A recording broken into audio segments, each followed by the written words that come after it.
પોશીનામાં શ્રમિકો દ્વારા પોતાની પડતર માગણીઓને લઈ મામલતદારને આપવામાં આવ્યું આવેદનપત્ર। પોશીના તાલુકામાં શ્રમિકો અને ખેત મજૂર સંગઠનો દ્વારા પોતાની પડતર માગણીઓને લઈ પ્રદર્શન કરવામાં આવેલ તેમજ રેલી સ્વરૂપે પોશીના બજારમાં સૂત્રોચ્ચારની સાથે પોશીના સેવા સદન ખાતે એકઠા થઈને પોશીના મામલતદારને આવેદનપત્ર પાઠવીને રોજગારી, લઘુત્તમ વેતનમાં વધારો, કુદરતી આફતોમાં થયેલ નુકસાનનું વળતર, કેસ્ટોલ્સ, પીવાના પાણીની સુવિધા, નલ સે જલ યોજના હેઠળ તાલુકાના ખામોમાં નિયમિત અને પૂરતા પ્રમાણમાં પીવાનું પાણી આપવા, માછીમારોને લાયસન્સ આપવામાં આવે અને તેના માટે કાયદો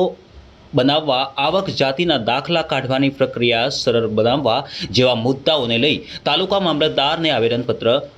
પાઠવવામાં આવેલ।